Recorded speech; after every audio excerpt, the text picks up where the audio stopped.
Pronto, agora sim. Então vamos lá. Hoje o tema da aula são as perguntas de Paulo. Vocês ficaram curiosos com esse tema ou vocês não tinham nem reparado que era esse o tema da aula de hoje? Quais são as perguntas de Paulo, vocês sabem? Por que eu Quem escolhi somos, de onde esse? viemos e para onde vamos? Ou na versão mineira, oncotô, doncovim, proncovô, né? As perguntas de Paulo. Então, as perguntas são o seguinte. Lá na carta aos Romanos, que a gente começou a estudar na última aula, vocês vão ver que agora, a partir do capítulo 4, antes até o capítulo 4, que é o que a gente estava estudando, ele vai explicando a relação da fé e das obras, a relação da graça e da lei, a, ele justifica, né, a salvação pela fé, ele justifica também a salvação para os gentios, que Deus ele não veio só para os judeus, mas que ele veio para os gentios também, e que a salvação é para o mundo inteiro, não é só para os judeus, né? E ele explicando sempre, ele fala assim, né, a salvação ela é primeiro para os judeus, mas depois para os gentios. Só que isso não significa que um ou outro vai ficar de fora, não, pelo contrário, vai todo mundo para o céu. Né? Se a gente for pensar, foi primeiro aos judeus, depois para os gentios, foi só uma questão de revelação. Então, Deus se revelou primeiro aos judeus, depois aos gentios. Então, ele vai trabalhando bem essa questão da salvação por fé e não por obras. A salvação por fé e não por causa da circuncisão. A salvação por fé e não porque você é filho de Abraão. Né? Não por causa da tua herança genética, da tua hereditariedade, mas pela fé você é salvo. Então, o Paulo vem até o capítulo 3 de Romanos explicando isso aí e elaborando mais detalhadamente, isso a gente já viu na última aula. E a partir do capítulo 4, ele começa a fazer umas perguntas. Ele começa a colocar, mas então, peraí, sabendo disso, aí ele começa a perguntar, mas então eu posso pecar mais? Já que a salvação é pela graça, eu posso pecar mais?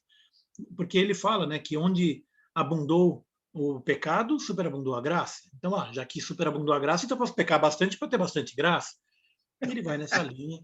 A gente vai elaborar uma delas, todas elas, né? A gente vai pegar todas as perguntas e vamos falar sobre elas. Isso aqui é só um exemplo rapidinho, mas eu acho curiosa a forma como, só antes a gente entrar no detalhe, a forma como ele coloca.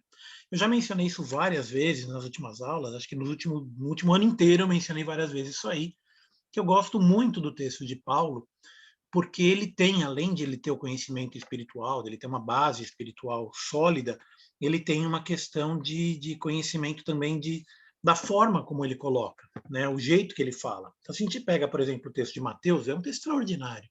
Mas Mateus ele era um pescador, então ele coloca do jeito dele. Marcos, a mesma coisa, ele coloca uma linguagem um pouco mais simples. João, ele já fala uma linguagem mais do amor. Então, João enfatiza bastante a questão do amor de Deus, o amor de Jesus, o amor, ele bota bastante ênfase no amor. Lucas, que era o médico, ele é mais detalhista, então ele vai no detalhe da coisa, ele vai explicando de onde veio, para onde foi, o que aconteceu, quem que falou. Tinha mulheres junto, então ele enfatiza bastante a participação feminina no ministério de Jesus. E então cada um dentro da sua característica, e uma das características de Paulo é uma precisão lógica. Tá? O que eu chamo de precisão lógica. Ele estudou com os gregos a questão da lógica e da retórica e a argumentação de uma forma estruturada. Então, você pega a Carta aos Romanos, é um exemplo disso, um exemplo claro disso. Ele usa figuras de linguagem, ele usa, ele usa um monte de artifícios de linguagem para poder passar a mensagem. E as perguntas de Paulo, elas entram nessa linha. Além dele, eu acho que só Jesus ele trabalhava com as perguntas, o que a gente chama de pergunta retórica, né? Uma pergunta que você não está esperando uma resposta, você faz a pergunta para em seguida responder. Jesus ele trabalha bastante isso nas parábolas, ele faz várias perguntas, né? E Paulo ele vai um pouco também nessa linha. Ô, Renato, você acha que isso é um estilo rabínico que eles de fazer, o Não acho ensinamento? que é rabínico. Eu acho que é mais um estilo parecido com os filósofos gregos do que com os filósofos judeus. Tá? Então, depois disso, depois de Paulo, muita gente adotou também, foi um pouco nessa linha. Tá?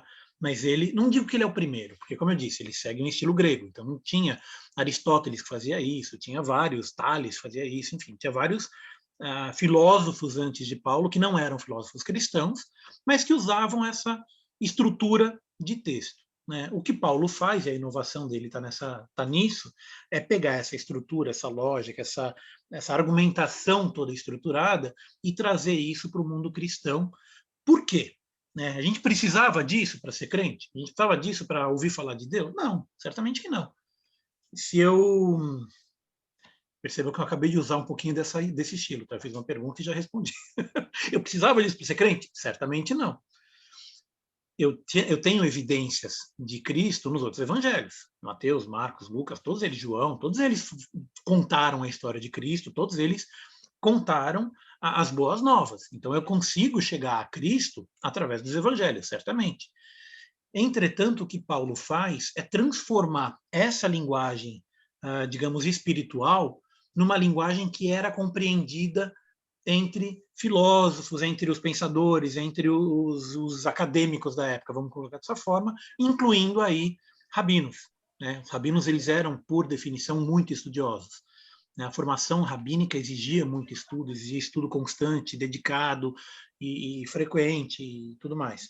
E, na época, os poucos que sabiam escrever, ler e escrever, eram exatamente os rabinos ou escrivãos, enfim, as pessoas que tinham conhecimento religioso.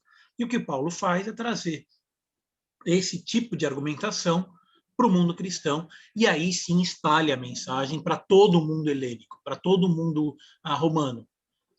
Porque a mensagem dele, ele é uma mensagem que é fácil de ser entendida entre os romanos, entre os pensadores romanos, e o mundo todo, na verdade, né? Porque os romanos mesmo, eles educavam os filhos a aprender grego e oratória grega, e os próprios senadores romanos, como Cícero, ele era mestre no estilo grego de falar, né? Então, era uma coisa que, às vezes, a impressão que eu tenho é que Paulo, ele direcionou essa pregação dele muito para quem era de uma certa classe um pouco abastada, não? Eu concordo contigo, e também tem uma outra característica que a gente pode ver no texto dele, que ele não é um texto simples, não é um texto fácil de entender. Não é uma coisa que você pega e lê numa passada, você já entendeu tudo. Você pega Mateus, você pega Marcos, você pega João, você lê o livro inteiro e você entendeu o livro todo. Paulo não. Paulo, quando você está lendo a carta aos Romanos, a carta aos Hebreus tem uma questão aí, vamos focar no Romanos. Mas quando você pega a carta aos Romanos e começa a ler, não é uma carta que você pega e lê de ponta a ponta e entendeu tudo. Não, você tem que ler um pedaço, não. Aí você volta um pouquinho, aí você, tá, entendi, aí você lê mais um pouquinho, daí você volta um pouquinho para trás. É aquele tipo de texto que te faz pensar. É aquele tipo de texto que, se você distrair com uma mosquinha que voa, você já perdeu o parágrafo inteiro, você tem que voltar lá para o começo. Eu mesmo, quando estava preparando a mensagem, quando eu estava estudando o texto, foi nessa linha mesmo. Quer dizer, você começa a ler um negócio, aí toca o telefone, aí você presta atenção no telefone, na hora que você volta, não dá para continuar de onde parou, tem que voltar para cá, porque tem uma estrutura. Então, esse foi só um comentário, acabei me estendendo um pouco mais nesse comentário, mas eu só estou fazendo um elogio à estrutura literária da Carta aos Romanos, que eu gosto muito. Tá? Então, vamos lá.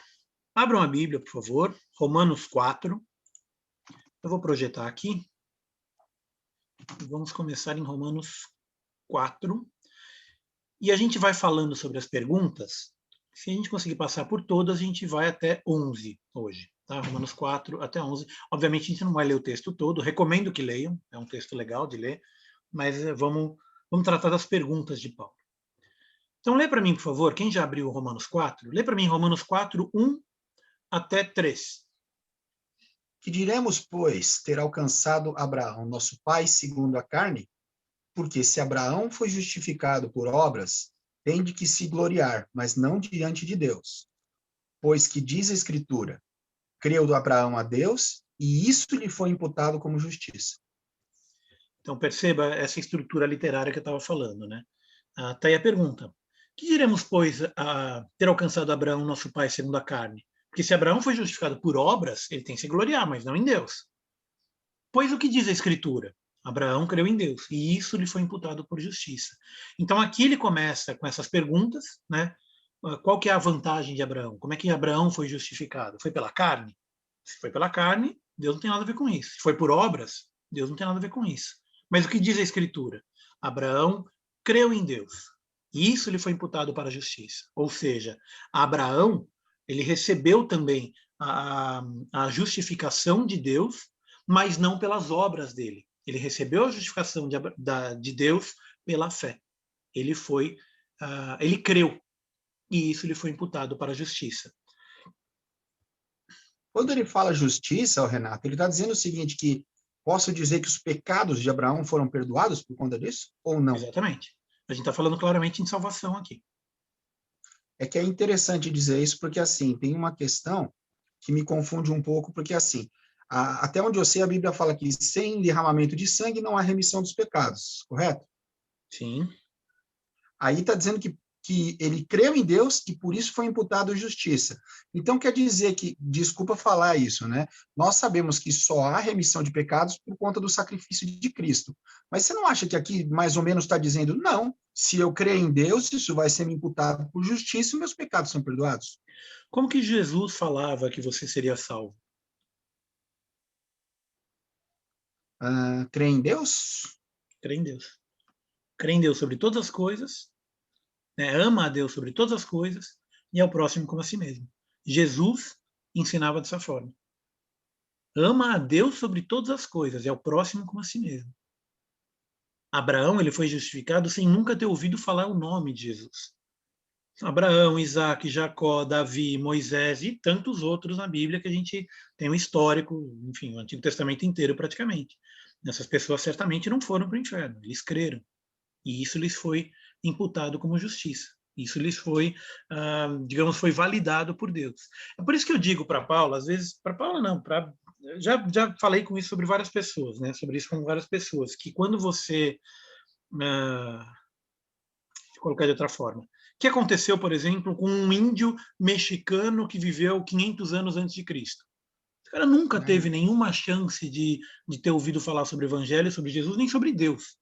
Possivelmente ele fazia sacrifício para demônios. O que vai acontecer com ele? A Bom, resposta rápida vai para o inferno. Essa é a resposta rápida. Eu acho que a mas resposta aí, correta é Deus quem vai julgar. Se cada um é Deus falar julgado que vai para o conforme a inferno, sua vai para o ignorância, inferno. né? Mas é ele que vai julgar. Não cabe a gente julgar. A gente não sabe. A gente literalmente não sabe o que vai acontecer. Com É ninguém. Eu não porque sei o que vai acontecer comigo. Eu tenho esperança, eu tenho fé, eu creio em Deus, né? Eu creio na palavra. E eu sei que por ter esperança, por ter fé, por crer na palavra, isso, e por crer em Jesus, enfim, ter feito digamos, seguindo as instruções da religião e tudo mais, mas não é isso que vai salvar. O que vai salvar é a fé. O que vai porque salvar eu, é crer em Deus. por que eu perguntei isso, Renato? Porque, assim, isso me pega, porque eu penso o seguinte, outro dia eu estava conversando com um cara que ele era judeu, ele estava explicando do porquê que eles não acreditam que Jesus é o Messias. E ele estava me falando algo mais ou menos nessa linha, ele falou, para nós não tem necessidade de Jesus para eu ter perdão do meu pecado. E foi uma das coisas que ele falou, que ele disse que isso estava no Velho Testamento. E a outra que ele falou foi que tinham coisas que Jesus não tinha cumprido para ser o Messias, como não tinha reunido todo o povo judeu de volta em Jerusalém, conforme estava escrito em profecias, e reconstruiu o templo. Mas, enfim, eu não vou entrar nessa questão. O que me pegou, que eu, na dúvida, foi essa questão da questão do perdão dos pecados, porque para nós que somos cristãos, a gente cresce aprendendo que eu sou o caminho, a verdade e a vida, e ninguém vem ao Pai senão por mim. Pelo menos é isso que eu aprendi desde cedo na igreja. Mas depois Então, de eu Cristo sempre... é isso mesmo. Antes de Cristo é Deus quem vai julgar. Perfeito. Acho que sua resposta foi... Matou. Matou minha dúvida, sim, no ponto. Porque, assim, a gente tem várias histórias na Bíblia dos heróis da fé e tudo mais, nenhum deles nem ouviu falar o nome de Jesus. Nem Isaías, que profetizou e deu detalhes da característica física de Cristo, não ouviu falar o nome de Jesus. Ele não sabia que o Cristo seria Jesus.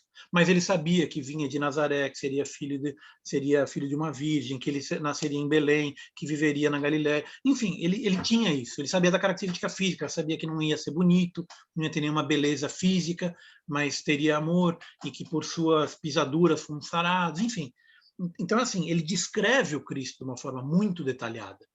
E mesmo assim, ele nunca tinha ouvido falar no nome de Jesus. Tá? Então, em linhas gerais, a salvação ela vem pela fé. Esse é o ponto principal que Paulo está enfatizando aqui nesse texto. Né? Abraão, ele não foi justificado por obras. Abraão creu em Deus e isso lhe foi imputado por justiça. E é isso que trouxe para ele a salvação. Ele e tantos outros. Tá? E aqui ele começa a elaborar a questão da circuncisão. Se eu preciso ter a circuncisão ou não e tal. Mas, em linhas gerais, o que ele está dizendo é o seguinte: não é a circuncisão que salva. E, portanto, a incircuncisão não significa que você não vai ser salvo. Então, tanto faz você ser circuncidado ou não, você pode ser salvo pela fé. Tá? Em linhas gerais, o capítulo 4 ele vai nessa linha. Tá? Do 8 até o 15, ele está explicando um pouco mais detalhadamente, mas o fato permanece que no 16 ele diz: esta é a razão por que provém da fé, para que seja segundo a graça, a fim de que seja firme a promessa para toda descendência, não somente ao que está dentro, ao que está no regime da lei, mas também ao que é da fé que teve Abraão. Porque Abraão é o pai de todos, como está escrito, por pai de muitas nações te constituir. Então, esse ponto aqui é basicamente isso, tá? Resumindo, é isso. Então, não é a circuncisão e não é a obra. Não são nenhuma dessas duas que vão te salvar. Você é salvo pela fé por meio da graça. Então, perceba que você tem 2 pontos aqui. Eu estou compartilhando a tela? Eu estou falando e não estou compartilhando. Peraí. Pronto. Eu estava lendo esse trecho aqui. Então, perceba que você tem a salvação pela fé, ou seja, eu preciso ter fé, mas se eu sozinho tiver fé e isso não tiver associado à graça de Deus, isso não vai me levar a nada. Tá? A graça redentora é o que me salva. E eu creio nessa graça e por isso eu sou salvo. Então as duas coisas caminham juntas. E tem uma terceira coisa que caminha junta, que é uma consequência desse casamento da fé e da graça. Jesus, Deus, ele deu a salvação por meio da graça. Para todo aquele que tem fé, seja salvo. E isso se manifesta por meio das obras. Então percebe que é um trio aí? Deus deu a graça, por meio da graça ele pode salvar, para quem crê pode ser salvo, e a consequência disso é a obra. Então, uma coisa não vive sem a outra. Se eu não tivesse a graça nesse trio, nem a fé, nem a obra ia me adiantar de nada. Se eu não tivesse fé, nem a graça, nem a obra ia me adiantar de nada. E se eu não tivesse a obra, a fé é morta. Ele fala disso também um pouco mais para frente. Se a fé sem obras é morta. Bom, então vamos descer mais um pouquinho.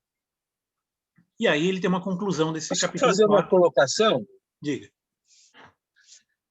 Desculpe, eu tô meio no escuro aqui, ó. Sou eu, tá? Sou eu. Que eu estou dentro do carro. Tá Mas com R aqui. eu fiquei meio assim, o que o Rodrigo comentou dos judeus,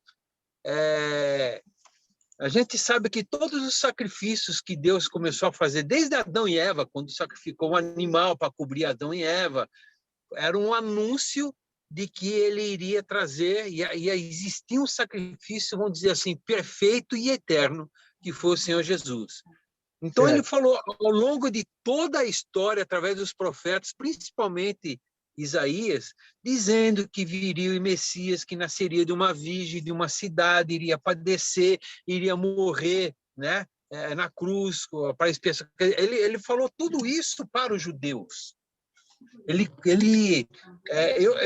estou me colocando no lugar dos judeus, porque eu entendo que, para nós, gentios, vamos dizer assim, né, eu não conhecia outra coisa. Quando eu conheci o Senhor Jesus, eu fui salvo, eu criei, né? E eu creio que para os judeus que, desde há muito tempo, desde crianças, são ensinados do sacrifício, se eles não atentarem para as promessas, aí acaba ficando essa dúvida, né? Para que eu vou querer o sacrifício de Jesus? Né? Eu não sei se foi isso que não sei se eu estou sendo claro, Rodrigo, né? Claro, Com relação a isso. Verdade. O que eu quis falar, pastor, é que assim, eu tenho um amigo meu. O que aconteceu, judeu. Rodrigo? O que aconteceu, Rodrigo? Você deve saber, claro. No domingo, a 1h da tarde no Brasil, 5h, quer dizer, em Israel, no mundo inteiro. Todos os judeus unidos começaram a orar pedindo a vinda do Messias, daquele que Deus tinha prometido. Sim. Só que ele já veio, Jesus. Exato. Agora é pedir para ele voltar. Não sei se eu fui claro, né? Eu sei, Desculpa, assim, é engraçado eu falar isso, porque assim, para nós que crescemos como cristãos, a gente tem um entendimento disso. Porque o próprio correto. Paulo, que nem o Renato está mostrando, ele explicou isso bem, né? Porque o Paulo, até onde a gente sabe, ele teve uma vida antes de ser cristão rabínica, né? Ele era judeu, ele tinha conhecimento, tinha se alimentado nas fontes de Gamaliel, então ele teve o entendimento e passou isso para nós. Mas para o judeu, eles têm muitas tradições que nós não temos, como seguir Talmud, seguir outros ensinamentos de outras vertentes. Mas esse amigo meu, ele tinha me falado que algumas profecias para os judeus, Jesus não cumpriu para que ele fosse o Messias. Né? Lógico que nós sabemos, só que esse amigo meu mencionou que tinha uma profecia lá no Velho Testamento que Jesus, que o Messias ia reunir todos os judeus de volta lá em Jerusalém e reconstruir o templo. Mas, bom, enfim, é o que ele me falou, né? Por isso que eu mencionei. Entendi. Uma coisa que a gente precisa sempre manter em mente, nunca tirar de foco, é que Jesus e todos os apóstolos eram judeus. Sim. Então, quando a gente fala que os judeus creram, os judeus não creram, não, alguns judeus creram, outros não.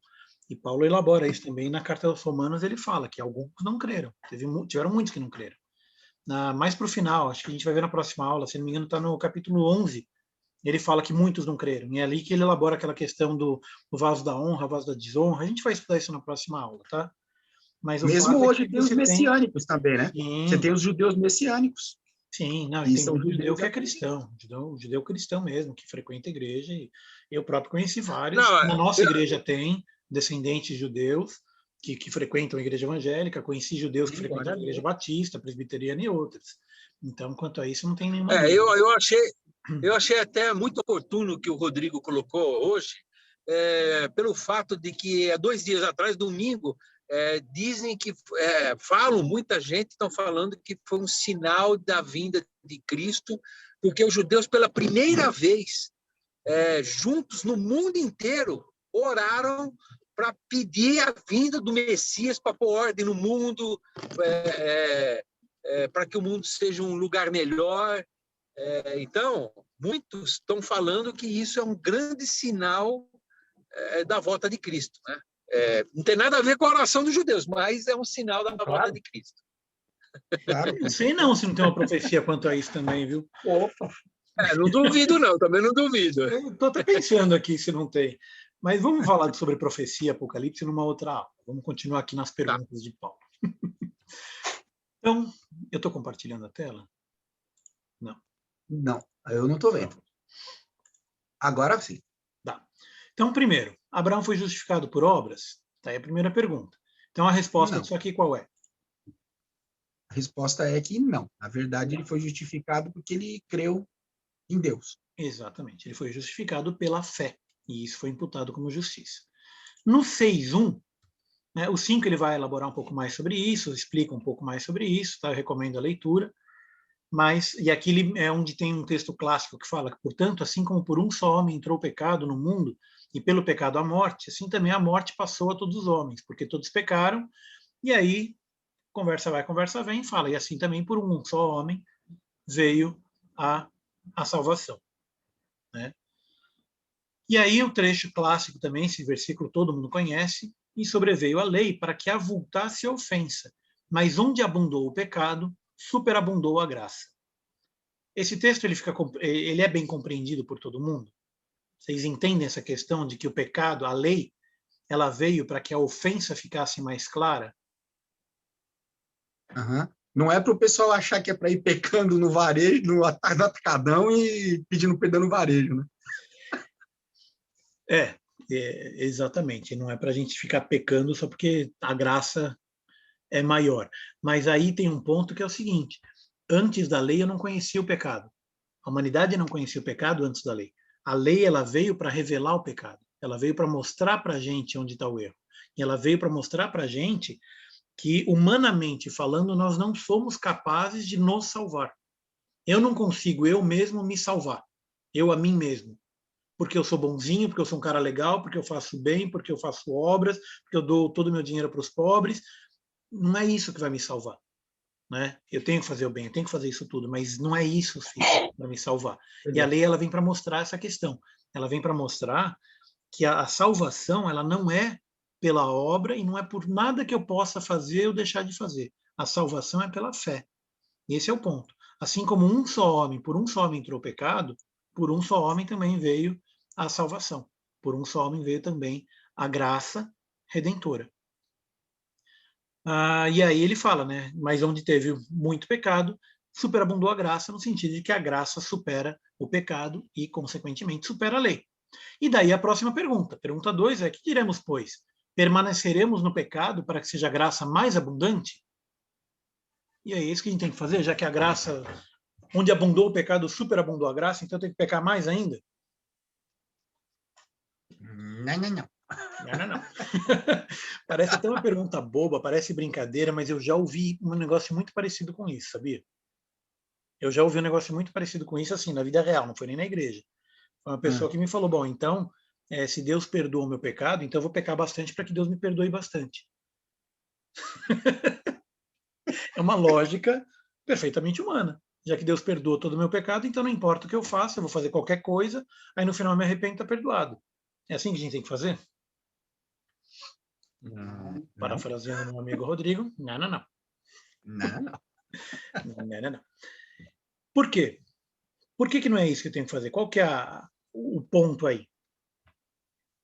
Cara, eu acho que assim, a gente tem que buscar melhorar cada dia para Deus. Assim, eu pessoalmente eu entendo o seguinte: Deus quer que a gente busque melhorar, ser o melhor, o mais próximo possível dele. O próprio Paulo fala: sede meus imitadores, como eu sou de Cristo. Tem Então, eu uma acho que questão esse tem que espiritual ser o. envolvida. Oi? Tem uma questão espiritual envolvida. Você está perfeitamente correto, mas tem também uma questão espiritual. Porque a partir do momento que eu aceito a Mas a graça gente já tem redentora... consciência. Oh, desculpa. Oi?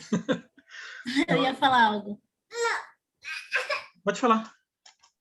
Eu ia falar, se a gente já tem consciência da lei, qual é a lógica que tem de continuar errado? Não tem sentido. É mais ou Agora a menos gente essa já linha sabe, mesmo. agora a gente já sabe o que é certo e o que é errado. Então nós não estaremos fazendo valer a pena o sacrifício de Jesus na cruz, porque a gente E já nós não sabe vamos, o que é nós não certo e o vamos que é seguir. errado. E agora nós temos que caminhar no caminho certo para honrar o sacrifício de Jesus na cruz e para cumprir a lei que nos foi colocada. Tanto que nós temos o livre-arbítrio de decidir fazer o que é certo e o que é errado. E fazendo certo, nós seremos capacitados. Não fazendo certo, nós vamos andar por nossas próprias pernas e vamos sofrer as consequências que existem no mundo. Então, tem isso, e tem uma questão espiritual também, que é a própria representação do batismo. Vocês sabem qual que é a simbologia do batismo? Por que que eu deito nas águas e levanto de volta? O que acontece? É o arrependimento, sim, tem razão. E a purificação. Quando nós somos batizados, o meu eu velho, morre para o pecado. E o meu eu novo, ele volta para a graça. Então, essa é a representação do batismo. Eu morri para o pecado e fui ressuscitado em Cristo. E eu, tendo sido ressuscitado em Cristo, já não habita mais em mim o velho homem. Eis que tudo se fez novo, como a Paula comentou aqui. Então, assim, a partir do momento que eu creio, a partir do momento que eu tenho fé e sou batizado, né, o meu velho homem morre, está dizendo aqui no 6, tá sabendo isso, que foi crucificado com ele o nosso velho homem, para que o corpo do pecado seja destruído, e não servamos o pecado como escravos. Porquanto quem morreu está justificado do pecado. Ora, se já morremos com Cristo, cremos que também com ele viveremos. Então ele vai nessa linha. Então, basicamente, o que ele está dizendo é o seguinte: se eu já aceitei, se eu já fui, digamos, se eu já recebi essa graça redentora, se eu já fui salvo, não faz nenhum sentido que eu continue no pecado. Porque o meu velho homem está morto. Aquele homem que seguia. Quando eu digo homem, entendo a humanidade, tá? Eu não estou fazendo nada de sexismo nem nada disso. Estou falando a humanidade. Então eu, enquanto pessoa, morreu, o meu velho eu morreu, e o meu novo eu nasceu para servir a Cristo, sendo com ele ressuscitado e, portanto, feito co-herdeiro junto com Cristo do reino de Deus. Portanto, está aqui no 12, não reine, portanto, o pecado em vosso corpo mortal, de maneira que obedeçais às suas paixões. E aí ele vai nessa linha, E ele fala no final, no 14, porque o pecado não terá domínio sobre vós, pois não estáis debaixo da lei, e sim da graça. E aí a próxima pergunta. Bom, e aí?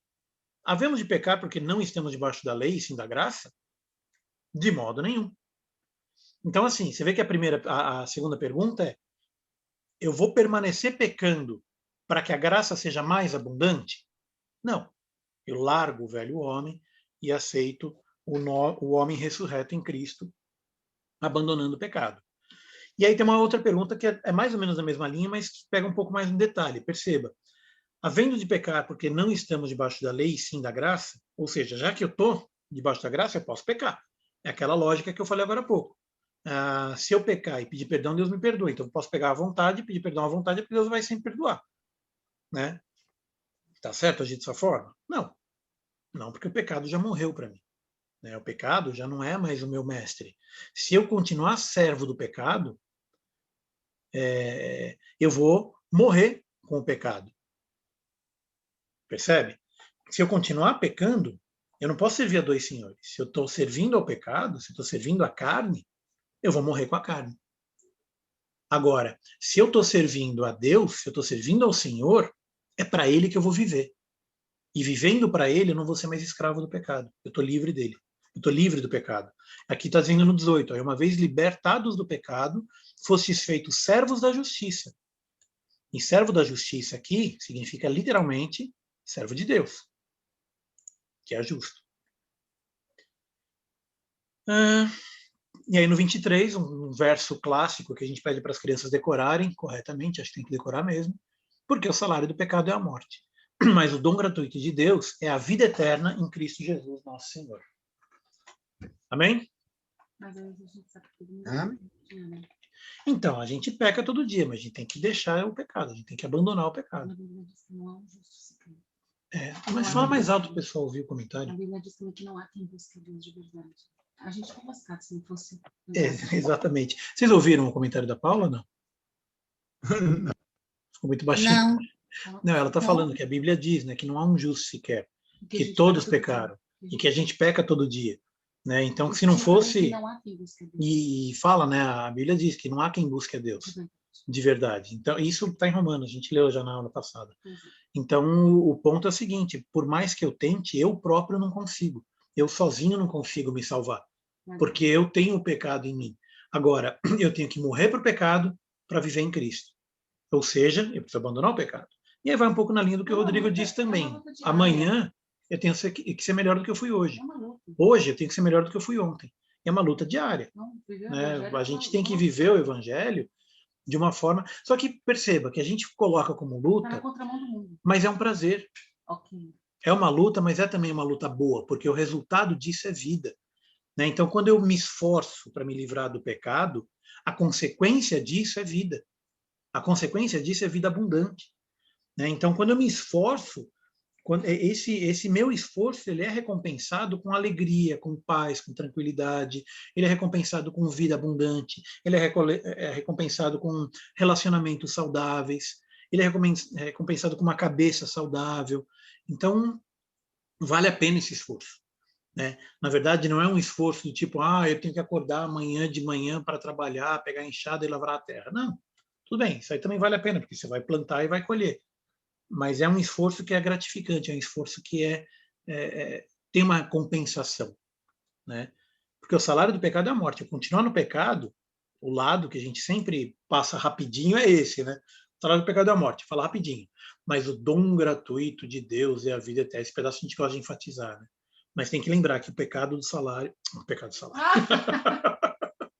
O salário do pecado é a morte. Eu continuar pecando significa que eu continuo servindo a carne.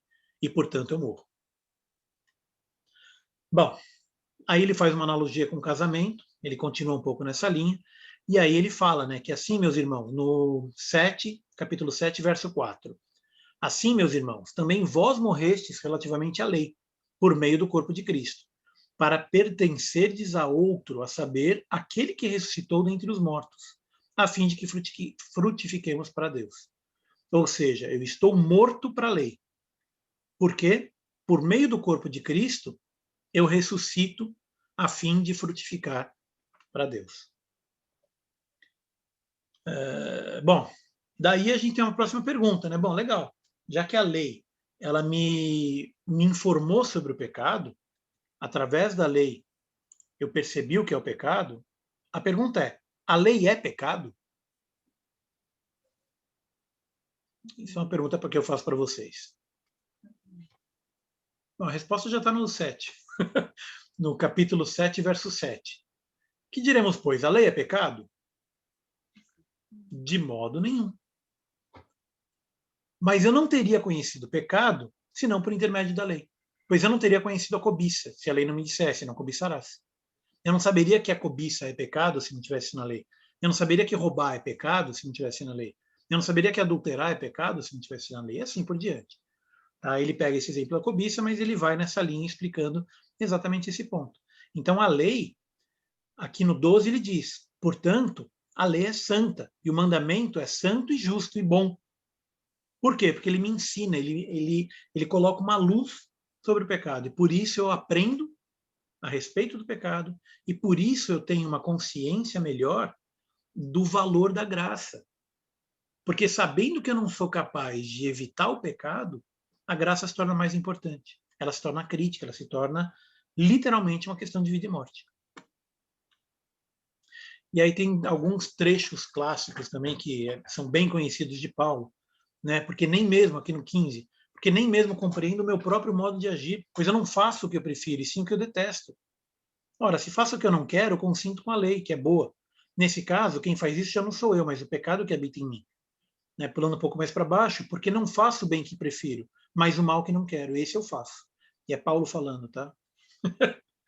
Então você percebe que o cara que está aprendendo sobre Deus, está ensinando sobre Deus, o cara que falou com Jesus, que viu Jesus, é ele que está falando que o bem que ele quer, ele não faz. Mas o mal que ele não quer, esse ele faz.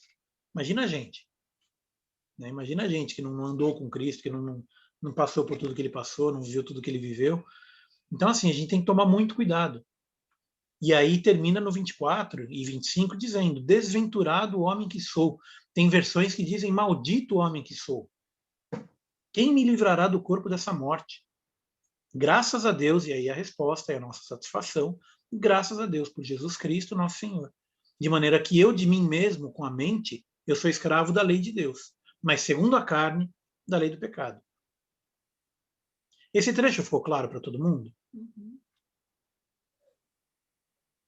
Então, a pergunta aí é, a lei é pecado? Não. Não, de modo nenhum. A lei não é pecado. Por que a lei não é pecado? Porque a lei mostra o que é o pecado. Exatamente. Porque através da lei eu conheço o pecado. Ela própria está dizendo aqui, ó, o mandamento, quer ver, no 12. Por conseguinte, a lei é santa e o mandamento é santo, justo e bom. Então aqui ele dá uma resposta clara sobre a lei. É santa e o mandamento é santo, justo e bom. E ela me mostra o pecado. E aí, quem me livrará do corpo dessa morte? Graças a Deus, por meio de Jesus Cristo, nosso Senhor. Tá aí quem me livrará do corpo dessa morte.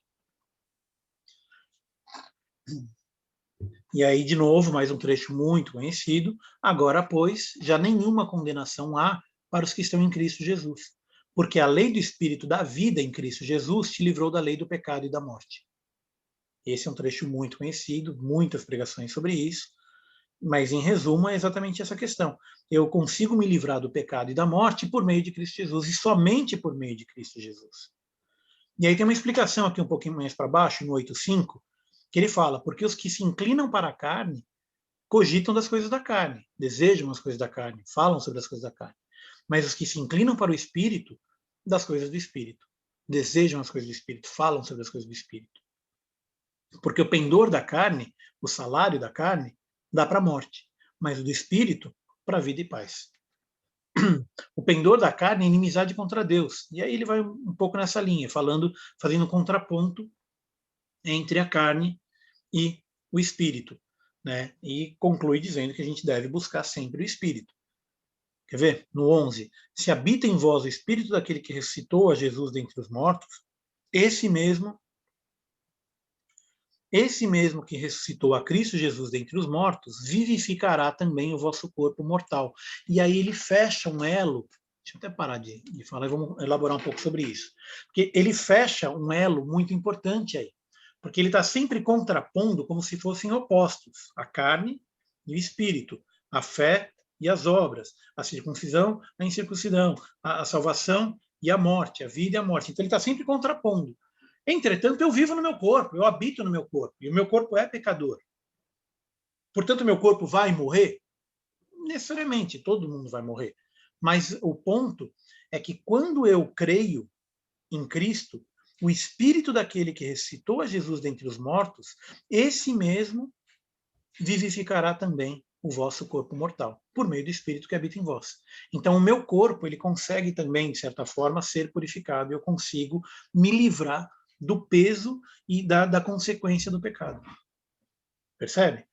Que por meio do espírito daquele que ressuscitou a Jesus, por meio do Espírito Santo, eu consigo também vivificar meu corpo mortal, e aí eu fechei o elo, porque eu estou cuidando do meu espírito, eu estou cuidando da minha alma, estou cuidando da minha mente, do meu intelecto, que meu intelecto está voltado para Deus, mas meu corpo é contrário a Deus. Entretanto, por meio do espírito, meu corpo também pode ser vivificado.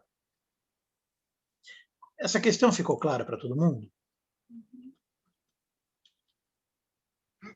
Ela é bem complexa, né? Porque, assim, tem essa questão do que é viver na carne, eu acho uma coisa tão interessante, porque, assim, vamos analisar. Deus criou a carne, não criou? Sim. Então, eu posso dizer que, assim, um desejo que a minha carne tenha, por exemplo, de comer uma comida, ou de beber uma bebida, ou de descansar, seria um desejo da carne? Não, mas esses aí não são problema, né? O problema é quando eu desejo cometer coisas erradas, vamos colocar dessa forma. Quando eu desejo Então, pecar. mas aí não é uma coisa que vem da mente, do coração? Não seria um pecado, não viria nesse caso da mente, dos pensamentos ruins que fazem eu ter obras que são erradas? É isso que é a minha confusão, porque assim, aí é um pecado que, na verdade, surgiu da minha mente, do meu coração, não da minha carne física. Então, Vamos pôr mas assim. aí no meu entendimento, entra naquela parte que fala irai-vos, mas não pequeis. Na mente, às vezes eu brinco com o Renato, eu falo, Renato, às vezes passa cada coisa na minha cabeça, Senhor, só Deus para ter misericórdia. A questão é, você pode até se irar, mas você não vai pecar. Aí você coloca diante de Deus o que passou na tua mente, que o Espírito Santo te revela na hora se é lícito, se não é. Você fica confuso, mas você, no fundo, você sabe. Até quando você vai vestir uma roupa. Então, por exemplo, às vezes eu quero colocar esse calorão, né? Eu falo, essa roupa tá ok? Se você pergunta, porque você já sabe que lá no fundo não tá ok aquela roupa, entendeu? Você só quer aprovação para ver se a pessoa te endossa para você colocar aquela roupa. Então, eu acho que, no meu entendimento, é isso, nessa linha do irai-vos, mas não pequeis. Então, nossa mente é um campo terrível, é uma luta tremenda.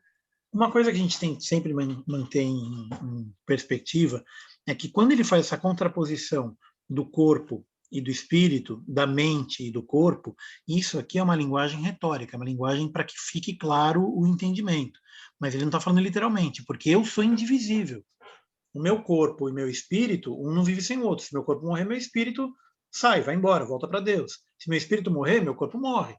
Né? Eu não tenho como ser eu, Renato, aqui na Terra, sem corpo e sem espírito, ou sem um ou sem o outro. Então eu sou um. Né? Mas aí eu tenho que minha mente está voltada para Deus, e o meu corpo, quando ele diz o meu corpo, ele está falando sobre as paixões, ele está falando sobre os desejos, ele está falando sobre os sete não, sobre os 229 pecados, sei lá quantos são, mas ele está falando sobre o desejo, principalmente. Né? Porque o desejo, aqui nessa explicação em Romanos, ele coloca como sendo o corpo. Mas ele significa que eu estou desejando, por exemplo, o carro do vizinho, cobiça, estou desejando a mulher do vizinho, estou desejando alguma coisa que eu não tenho. Que vai levar para a morte. Né, que vai levar para a morte. Mas é corpo, alma e espírito, quer dizer, eu sou uma coisa só. Tá? Aqui é só uma contraposição, digamos, didática. A pessoa pode ser tentada, mas não é por isso que ela vai concluir. Exatamente. A Paula falou que pode ser tentada, mas nem por isso você vai fazer. Por isso que fala, não brinque com o pecado, porque às vezes a pessoa acha que é forte e a Bíblia fala, quem está de pé, ore para não cair. Não importa o quanto você sabe da palavra, qualquer um pode cair. Por isso também que ela fala, casos, né? muitos casos. Então a pessoa pode ter um mega conhecimento da palavra, e se você não se colocar debaixo do Senhor, você não é nada. Sem Deus a gente não é absolutamente nada, nada. Não, sem a fé a gente não Não. vai a lugar nenhum. Bom, e aqui no 8:31 ele vai explicando essa questão toda como é que chama? Da condenação, né? Pois já não há condenação para quem está em Cristo, porque a lei do Espírito te livra do pecado. E lá no finalzinho, eu vou pular um pouquinho lá para o fim, no 31, cadê? 8:31, Se Deus é é por isso aí. nós, quem será contra nós? Exatamente. Que diremos, pois, à vista dessas coisas? Está aí a explicação. Se Deus é por nós, quem será contra nós? E aí vem uma explicação que, para mim, é uma das mais complicadas da Bíblia, tá? Eu digo como homem. Que nem Paulo fala aqui em Romanos, eu falo como homem. Porque aquele que não poupou o seu próprio filho, antes por todos nós o entregou, porventura não nos dará graciosamente com ele todas as coisas? Quem tentará acusação contra os eleitos de Deus? É Deus quem os justifica. Quem os condenará? É Cristo Jesus quem morreu, ou antes quem ressuscitou, o qual está à direita de Deus e também intercede por nós. Quem nos separará do amor de Cristo? Será tribulação, angústia, perseguição, fome, nudez, perigo ou espada?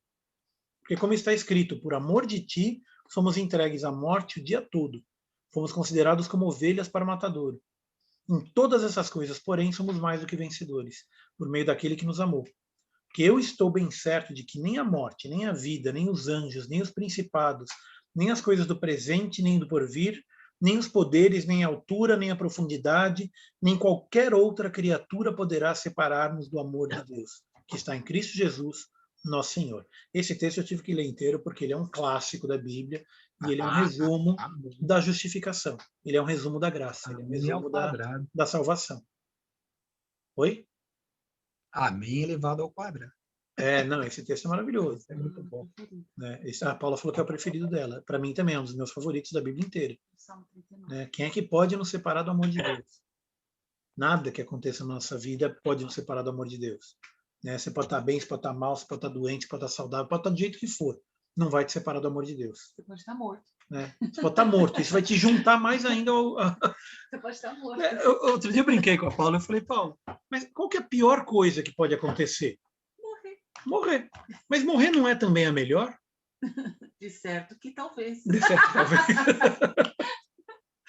Não, porque assim, pode acontecer o que for na nossa vida. O pior que pode acontecer é que a gente morra.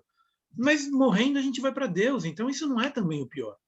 Então a gente não tem que se preocupar com coisa nenhuma, nem com a vida, nem com a morte, nem com se tem dinheiro, se não tem dinheiro, nem se tem saúde, se não tem saúde. Mas a gente não tem é assim também. Né? Não, é óbvio que a gente se preocupa porque a gente é humano.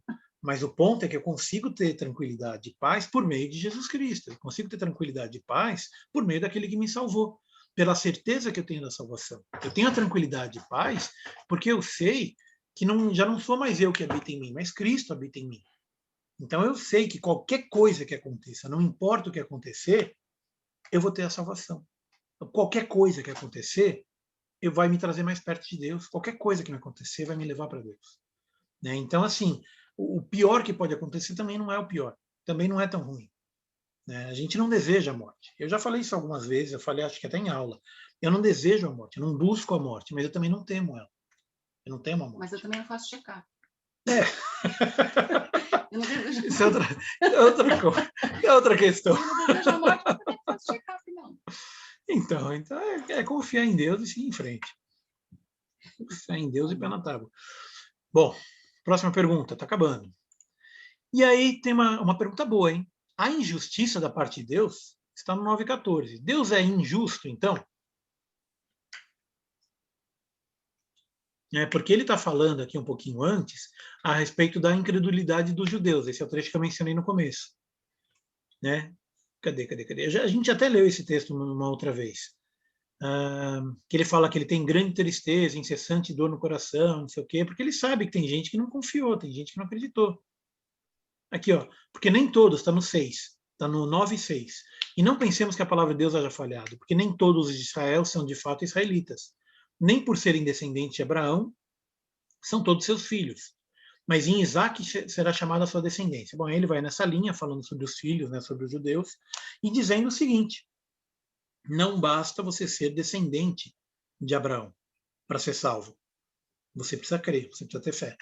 Né? A tua fé te salvou. Jesus ele repete isso muitas vezes. A tua fé te curou. Você pode ver nos milagres, em muitos dos milagres ele fala isso. A tua fé te curou, a tua fé te salvou, a tua fé é o que vai te levar a Deus. E aqui Paulo ele elabora bem essa questão da fé. Então não adianta nem eu falar, eu aceito Jesus. Se eu não tiver fé, eu não aceito nada. Eu fui batizado. Se não tiver fé, não adiantou nada o batismo. Eu aceitei a Jesus, fui batizado e vou na igreja todo domingo. Mas se você não tiver fé, nada disso adianta, nada disso importa. Se você não crer realmente no teu coração, naquele que te salvou, e não demonstrar isso de uma forma ativa, vamos colocar dessa forma, se você não trabalhar para o ministério, se você não ativamente mostrar que a sua fé ela é demonstrada pelas obras, então a fé é morta. A fé não te leva a nada. Então perceba que você tem que ter fé, isso vai te trazer a salvação, e a salvação vai te levar a fazer as obras. Tá? Bom, e aí o que ele está falando é da injustiça da parte de Deus em relação aos judeus. Então Deus é injusto? E aí tem um trecho também que é um trecho complicado, que eu acho que eu mencionei agora há pouco. Eu achei que estava no 11, mas já está no 9 já. Pois ele diz a José, terei misericórdia, a Moisés, terei misericórdia de quem me aprouver ter misericórdia, e compadecer-me-ei de quem me aprouver ter compaixão. Assim, pois, não depende de quem quer ou de quem corre, mas de usar Deus a sua misericórdia. Então, aí ele vai na linha de que Deus é ele que, no final das contas, é ele que vai decidir. Isso é o que eu falei agora há pouco também. É ele que vai decidir. Ele vai ter misericórdia de quem ele quiser ter misericórdia. Ele vai se compadecer de quem ele quiser ter compaixão. Né? Então, esse para mim é um trecho que... Aí eu digo pessoalmente, tá? Eu digo assim, eu, Renato, eu acredito que mesmo... como é que eu posso dizer dessa forma? Vamos dizer, quem não conheceu a lei, quem não teve conhecimento da lei, mas foi uma pessoa que seguiu a lei, e seguiu a lei no coração, isso Romanos, no começo de Romanos ele fala sobre isso, porque todo homem, Deus grava no coração do homem a lei. Então todo homem sabe que é errado matar, todo homem sabe que é errado roubar. Não importa se você está numa tribo em Madagascar, ou se você está dentro de uma igreja em São Paulo. Todo mundo sabe que é errado matar. Né? Mas tem gente que mata, tem gente que rouba. Sim, mas você sabe que está errado. Mesmo quem mata, mesmo quem rouba, sabe que está errado. Mesmo quem nunca ouviu falar da palavra de Deus, mesmo quem nunca ouviu falar de Deus, de Jesus, de nada disso, sabe que é errado matar. São leis universais. Leis universais, são leis que o homem, que Deus grava no coração de toda a humanidade, de todas as pessoas. Então, cabe a ele exercer misericórdia sobre quem ele quiser ter misericórdia. E cabe a ele se compadecer de quem ele quiser se compadecer. Bom, eu pelo menos, eu acredito no seguinte, sabe, Renato? Eu acredito que Deus, ele de uma forma ou de outra, ele vai se revelar para todas as pessoas em algum momento da vida delas. Sim. Né? Às vezes uma pessoa ela pode estar em coma num hospital, Deus pode se revelar para ela. Às vezes a pessoa ela está no último momento da vida dela, Deus vai lá e se revela para ela. Através de seja onde for, através então, de uma visão, através de um sonho, através de uma pessoa, através de uma enfermeira, através de algum jeito. Porque assim, cara, Deus ele não mandou o filho dele para morrer por meia dúzia. Ele não mandou o filho dele para vir aqui e trazer toda essa graça abundante dele para que o inferno tivesse cheio de gente. Eu tenho para mim que Deus ele vai muito além até do que a Bíblia nos revela. Mas, assim, é uma coisa que não tem como a gente explicar. Eu acho que Deus, ele, em algum momento, para cada um, ele se revela. É o que eu acredito. A gente pode ver pelo exemplo do ladrão, né? O ladrão teve uma vida toda de pecado. No último instante, ele estava do lado de Jesus. Jesus falou, você vai estar comigo no céu. Então, assim, ele teve misericórdia do ladrão. O ladrão demonstrou arrependimento ali, ele teve tempo de verbalizar o arrependimento dele. Né? Isso foi, como diria aqui sobre Abraão, isso lhe foi imputado como justiça, porque ele teve fé, ele creu no filho. O outro ladrão do outro lado não creu. O outro ladrão ele espizinhou, ele falou, o quê? Para com isso. Né? Então, um deles foi, o outro não. E aí, quem vai julgar? Sou eu que vou julgar? Não sei quem vai, quem não vai. É Deus que vai julgar. No último dia, é Deus que vai julgar. É ele que vai falar. Você chegou a ver o filme A Cabana? Vi, li o livro, já tinha lido o livro. Aquela parte do julgamento, eu acho ela fenomenal. É, a parte ele do demonstra julgamento. isso Ele claramente. coloca, você vai sentar aqui agora. Eu acho que aquilo é mais ou menos uma coisa que é bem interessante. Tipo assim, quando você senta aqui, ele vira e fala, né? Não leva o meu filho, leva eu no lugar dele. Então, Deus é igual com a gente. E tem Então, outra é coisa, mais né? ou menos Em isso. Jó, isso está bem elaborado também, né? E aqui em Romanos ele fala, né? Eu acho que é agora no 9 mesmo. Quer ver? Deixa eu compartilhar aqui de novo. Aqui no 9, ele fala, né, que quem é... Por acaso o vaso pode dizer... É exatamente esse trecho que a gente está agora. No 19, ó, 9:19. Tu, porém, me dirás, de que se queixa ele ainda? Pois quem jamais resistiu à sua vontade? Quem és tu, ó homem, para discutir com Deus? Porventura pode o objeto perguntar quem o fez, por que me fizeste assim? Ou não tem o oleiro direito sobre a massa, para do mesmo barro fazer um vaso para honra e outro para desonra? Né? Então, o que diremos, pois, se Deus, querendo mostrar sua ira, der a conhecer? Bom, aí ele vai nessa linha, e ele cita alguns versos do Antigo Testamento, mas é mais ou menos isso que a gente está falando mesmo. É Deus que vai fazer, é Ele que vai, Ele que escolheu, é Ele que vai julgar no último dia, e Ele que... Quem é a gente para discutir? Né? Quem é a gente para falar, mas você não fez direito, Deus, você está errado. É até engraçado, né? É...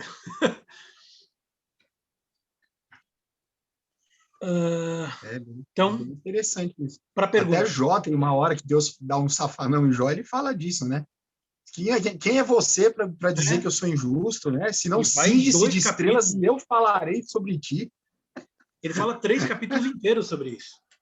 Quando Deus começa a dar a lição para Jó, são 3 capítulos falando. Né? Por acaso você sabe quem que traça o caminho da águia? Você sabe quem que ensinou o peixe a nadar, a águia a voar? Enfim. Pois é. Aquela coisa toda. Pois é. Vamos em frente. 9:30. 9:30 ele diz: que diremos, pois? Que os gentios que não buscavam justificação vieram alcançá-la, todavia que decorre da fé, e Israel, que buscava a lei da justiça, não chegou a atingir essa lei. Então percebe que aí de novo ele faz uma contraposição entre a fé e a lei. Porque não decorreu, aqui ó, por quê? Porque não decorreu da fé, e sim como que das obras. Tropeçaram na pedra de tropeço. Então eles receberam a lei, mas não seguiram a lei, eles não entenderam o significado profundo da lei. Eu já falei sobre o significado profundo numa outra aula, mas em resumo, assim, muito resumidamente, a lei ela visa nos mostrar o amor.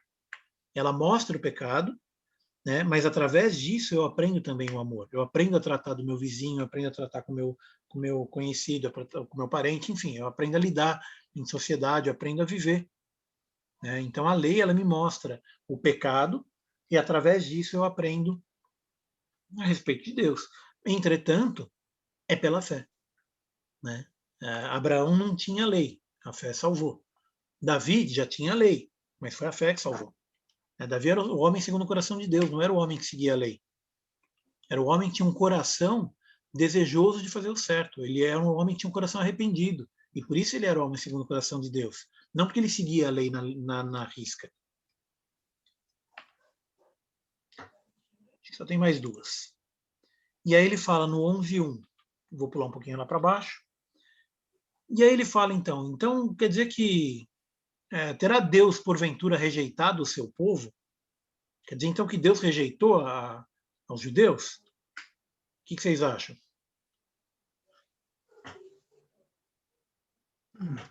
Ele deu a lei para o povo. Eu acredito o seguinte, ele tinha um propósito para o povo de Israel, né, de levar a palavra, levar a lei, levar Deus para todas as nações. Exato. E eu acho que o povo de Israel acabou ficando muito naquela tradição de seguir a lei, e não conseguiam, logicamente, e faltou a fé. Pelo menos é isso que ficou entendido para mim. Não, e é o que aí veio claro Cristo. Em Romanos inteira. Se a gente pegar a carta aos Romanos, esse é o resumo de Romanos. Você fica tão preocupado com a lei que você esquece a fé. Agora, ele dá uma explicação aqui no próprio 1. Eu estou projetando aqui, estou. Perguntou, pois, terá Deus porventura rejeitado o seu povo? De modo nenhum. Porque eu também sou israelita, da descendência de Abraão, da tribo de Benjamim. Então eu já falei isso nessa aula, inclusive. Jesus também era israelita.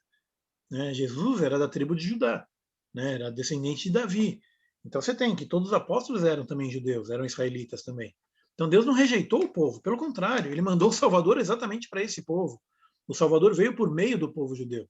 O Salvador veio exatamente pelo povo israelita, né? Então, não, de forma nenhuma rejeitou. Pelo contrário, esse povo, ele foi o povo escolhido para receber o Messias.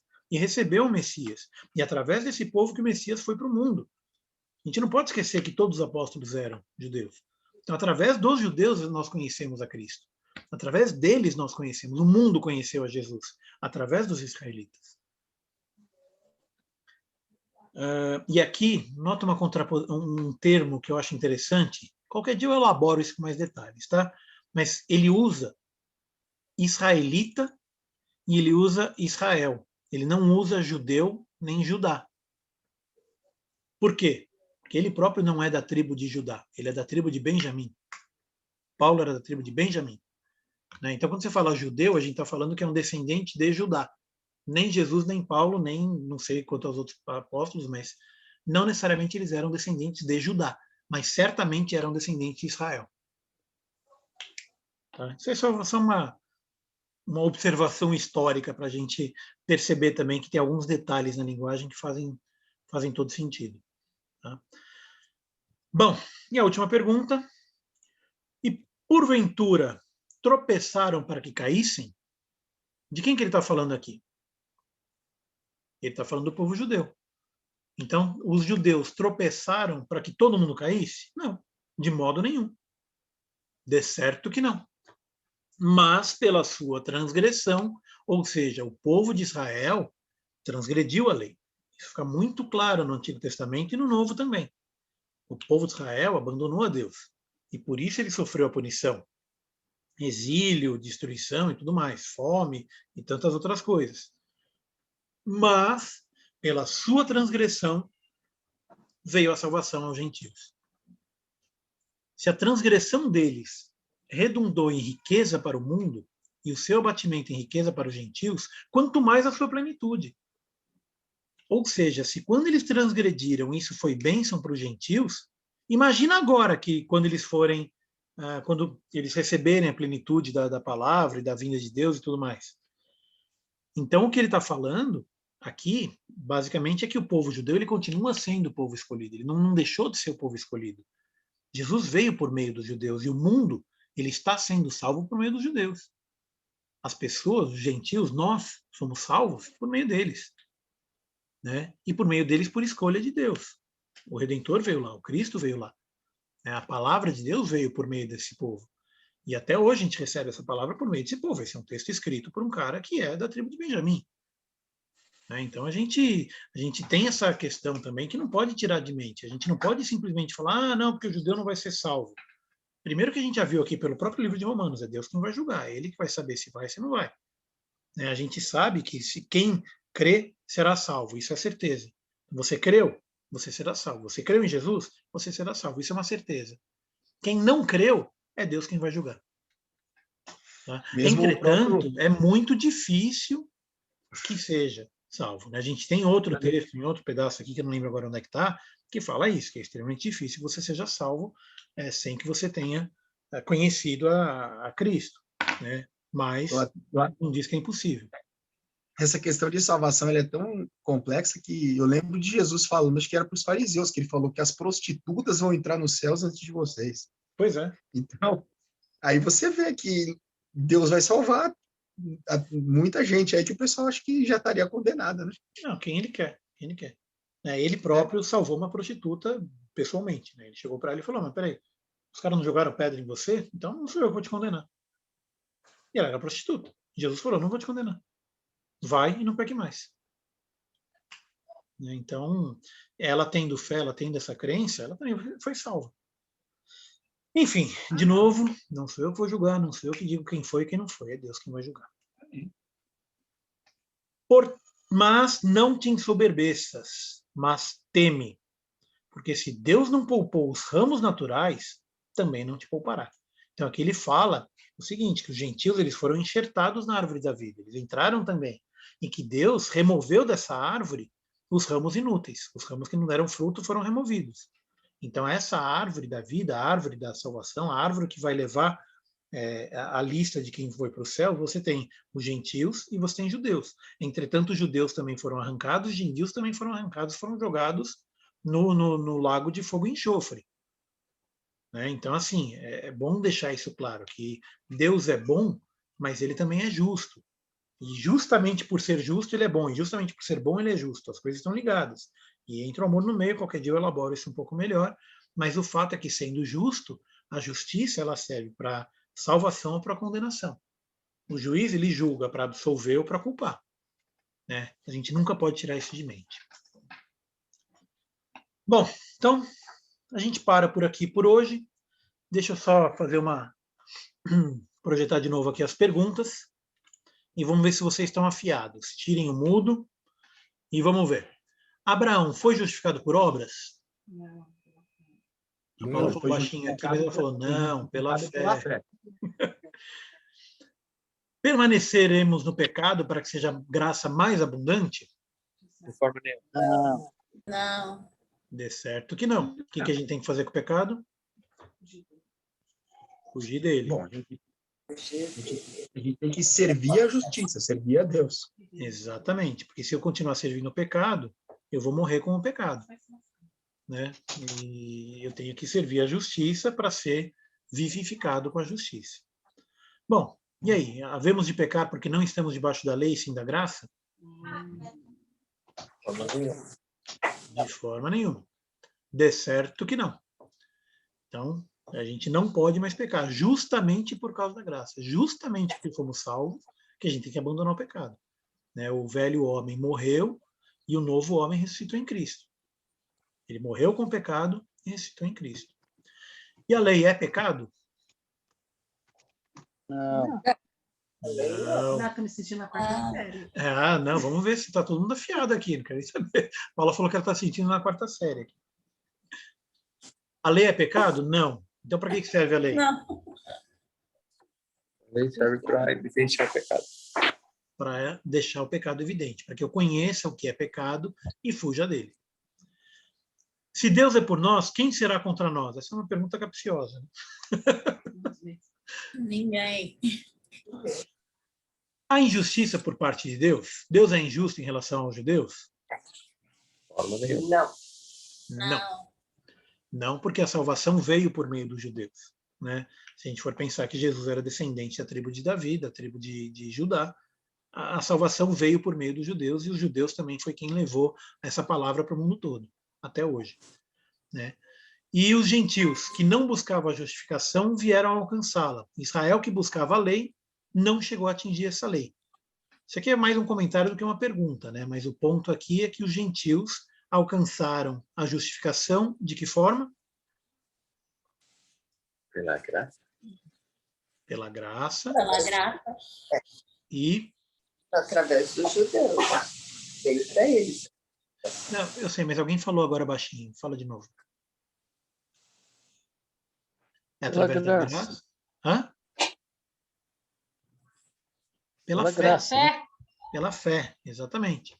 Os gentios alcançaram a justificação pela fé, por meio da graça. Fé em Cristo Jesus, e através da graça redentora de Cristo, eles também podem ser salvos. Nós também podemos ser salvos. Terá Deus porventura rejeitado o seu povo? Não.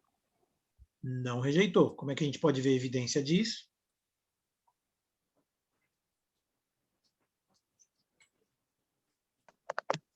Como é que eu sei que o povo judeu não foi rejeitado?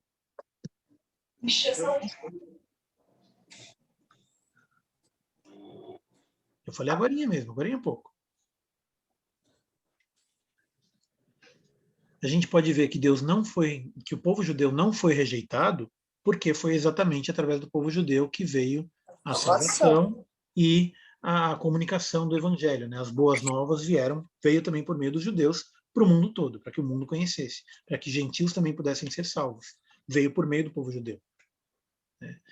E porventura tropeçaram para que caíssem? Quer dizer, eles tropeçaram para ficar para trás? Foi por isso que eles tropeçaram lá no Antigo Testamento? Essa é a última coisa que a gente viu. Foi para que nós fôssemos alcançados. pelo tropeço dos judeus que veio a bênção para nós que somos gentios, né? Exatamente. Então, o tropeço deles serviu para que os gentios conhecessem a palavra. E eles próprios, se os gentios foram abençoados quando os judeus tropeçaram, imagina como vai ser quando eles se reerguerem. Porque está na profecia que eles vão se reerguer, tá? Está na profecia que eles vão crer. Não todos, mas muitos. Muitos crerão. E quando diz muitos crerão, não é só gentio, é judeu também. Judeu, muitos crerão. E a gente já tem hoje, já falamos sobre isso, evidências de outros judeus que creram e que portanto, também são justificados. Tá? Creram em Cristo e são justificados. E é meio que até uma profecia, né? Porque Deus falou para Abraão, em ti serão benditas todas as famílias da terra. Sim, e o cumprimento dessa profecia veio por meio de Jesus. Através de Jesus, todas as famílias da terra são benditas, e essa palavra, quem comunicou, foram inicialmente os judeus, depois os gentios. Nós estamos transmitindo essa palavra até hoje, mas começou pelo povo judeu. Diga. Começou por 12 judeus, né? Pois é. 12 judeus incendiaram o mundo durante todos os tempos e chegamos até hoje. Imagine se fosse uma nação. Pois é. Então é isso, pessoal. Então, eu espero ter respondido as 12 perguntas de Paulo. Na verdade, Paulo respondeu as 12 perguntas dele, né? Mas espero que tenha ficado claro para todo mundo, que vocês tenham uma compreensão hoje um pouco melhor do que vocês tinham ontem sobre a palavra de Deus e sobre a salvação e justificação e circuncisão e todos esses temas que são literalmente temas de vida e morte, né? São temas que afetam a nossa própria existência. E é importante que a gente conheça, que a gente saiba, até para que a gente possa explicar também. Porque alguém vai te perguntar alguma coisa, vai te falar alguma coisa, agora vocês já sabem. Se não lembrar, pelo menos já sabe onde é que está. Já sabe que está lá em Romanos. Diga. Não, Renato. É o Eric aqui fazendo barulho, desculpa. Tá bom. Eu posso concluir assim acerca daquilo que o Rodrigo falou, que a diferença entre a carne e o espírito é que quando eu ajo na carne, é que eu estou tirando as prioridades de Deus na minha consciência, ou praticando coisas que limitam o poder de Deus na minha vida. Como, por exemplo, alguém me provocou e eu jogo uma pedra nela. Eu poderia não fazer isso e dizer que não vou agir dessa maneira. É uma forma de ver. É o que a Paula comentou agora há pouco, né? Irai-vos, mas não pequeis. Então, você até pode ficar irritada, mas não joga pedra. E outra coisa que a gente tem que lembrar é que a justiça pertence a Deus. E tem um outro trecho que fala, ai daquele que vai contra o eleito do Senhor. Ai daquele que vai contra o... Se Deus é por nós, quem será contra nós? Então, assim, a gente não precisa nem se preocupar em se vingar, nem nada disso. Não, só estou falando no contexto do que o Rodrigo falou de não conseguir distinguir entre a carne e o espírito. Ou seja, quando eu estou agindo na carne, eu estou tirando as prioridades de Deus da minha consciência para colocar as minhas próprias prioridades. Desse modo, eu ajo da minha forma, não da forma correta. E é engraçado que às vezes a gente quer ajudar Deus, né? A gente quer ajudar Deus a fazer a coisa. Não, Deus, vamos fazer desse jeito aqui que eu acho que é melhor. A gente vai e faz do nosso jeito e quebra a cara. Mas eu acho que é isso mesmo. A ideia é essa mesmo. A gente tem sempre que estar com foco e fé, né, em Deus. Bom, pessoal, a gente passou um pouco do tempo, peço que me desculpem, mas eu acho que deu para ver todos os pontos. Na próxima aula nós veremos a continuação da carta aos Romanos. Basicamente é o finzinho da carta, não tem mais muito. Né? A gente já está no capítulo 12. Renato, desculpa mais uma vez. Tive a sensação de ter um déjà vu na aula de hoje. Tive a sensação que a gente já aprendeu isso na aula passada, ou impressão minha? Não, é uma continuação da aula passada. Não foi uma repetição, foi um complemento. Foi mesmo um complemento, porque eu tive uma grande sensação de que a maior parte das coisas que a gente aprendeu hoje, a gente já falou na semana passada. É porque o começo da carta aos Romanos, ele meio que faz um resumo. E aí ele começa a fazer as perguntas e começa a trabalhar em cima das perguntas, em cima dessas questões filosóficas que envolvem a salvação e a graça. Então, também isso é uma ferramenta retórica, vamos dizer assim. Ele primeiro coloca o tema e depois ele elabora em cima disso. Bom, pessoal, então vamos encerrando por hoje. Agradeço a participação de todas. Eu gosto quando a aula de todos, eu gosto quando a aula tem quando vocês participam, né? Eu acho que ela fica mais legal quando a gente tem essa troca, né? Eu não sei nada, não é a Bíblia, né? A Bíblia é quem é a regra básica para nossa vida e quando a gente tem essa troca, eu acho que todo mundo ganha. Então vamos terminar com uma oração. Eu vou fazer uma oração rapidinho aqui e aí não percam cenas do próximo episódio. Pai bondoso, em nome de Jesus, eu quero te agradecer pela tua palavra, eu quero te agradecer pelo teu ensino, Pai, eu quero te agradecer pela tua presença na nossa vida. Amém.